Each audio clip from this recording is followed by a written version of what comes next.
Today we talk about how can you disable new events notifications on your SeatGeek app. We're going to figure out the solution or know how you can do that on your app.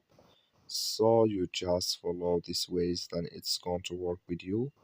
All you have to do in first, you just go down, clicking this sign down here. So when you click on it, it's going to take you to your profile. It's going to show for you like this here. Then you go down, just keep going down here. You come here to events and notifications. Then you click here on your events. You just click on it here. So then it's going to take you to this list. You come to show notifications. Clicking this sign or this color. Like you see color, it's gone. That's mean new events disabled with us now.